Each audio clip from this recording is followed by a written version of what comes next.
নমস্কার বন্ধুরা, দিতির রান্নাঘর উইথ ব্লগ চ্যানেলে আপনাদের প্রত্যেককে স্বাগত।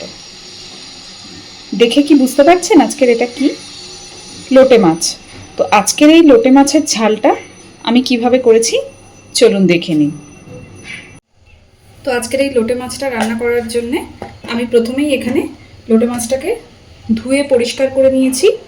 এবার এর মধ্যে একে একে দিয়ে দেব। প্রথমে দিচ্ছি হলুদ গুঁড়ো,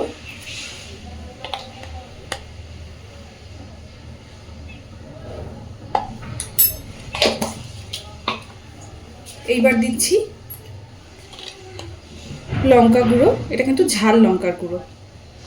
আচ্ছা, আমি কিছুটা কাঁচা লঙ্কাও ব্যবহার করব, তাই লঙ্কার গুঁড়োটা খুব বেশি দেব না।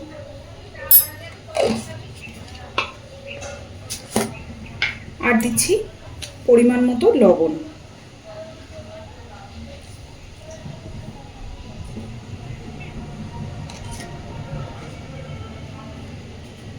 এইবার এই সব কিছুকে খুব সুন্দর করে মেখে মিনিট 15-20 এটাকে এইভাবেই রেখে দেব।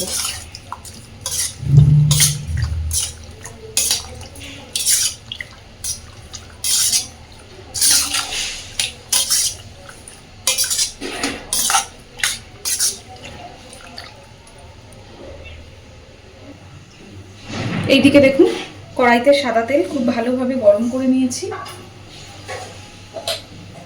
এইবার আমি এই সাদা তেলের মধ্যে প্রথমেই দিয়ে দিচ্ছি ফোড়নে বেশ অনেকটা পরিমাণে থেতো করা রসুন।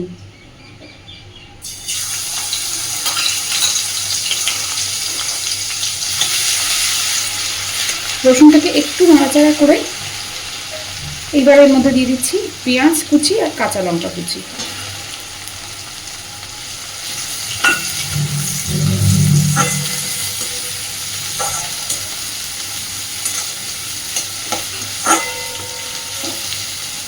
এই পেঁয়াজ কাঁচা লঙ্কার মধ্যেই আমি এইভাবে আলুগুলোকে এইভাবে কেটে ধুয়ে পরিষ্কার করে রেখেছি। এই পেঁয়াজ কাঁচা লঙ্কার মধ্যে এবার আলুগুলোও দিয়ে দেব।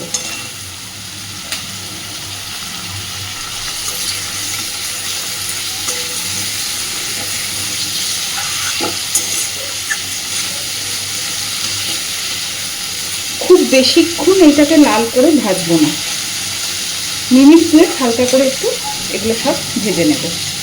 আর মাছেও আমি অলরেডি লবণ মাখিয়ে রেখেছি, তাই এখানে লবণের পরিমাণটা একটু কমই দিচ্ছি, একটু বুঝে খুব সামান্য একটু লবণ দিয়ে দিচ্ছি।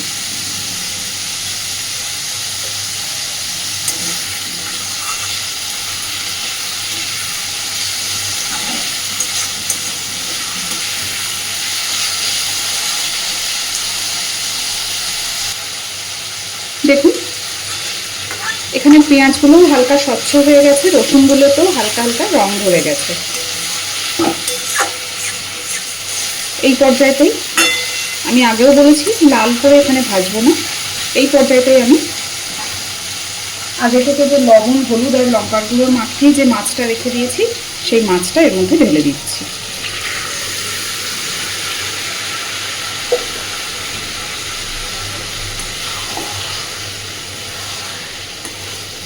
খুব বেশি নাড়তে নাড়তে মাছগুলোকে সব ভেঙে ফেলে গুঁড়ো গুঁড়ো করে দেব না। কয়েকটা মাছ তো ভেঙে যাবে, গুঁড়ো হয়ে যাবেই, আর কয়েকটা মাছ আস্তই থাকবে। তো সব কিছুকে ভালোভাবে মিশিয়ে দিয়ে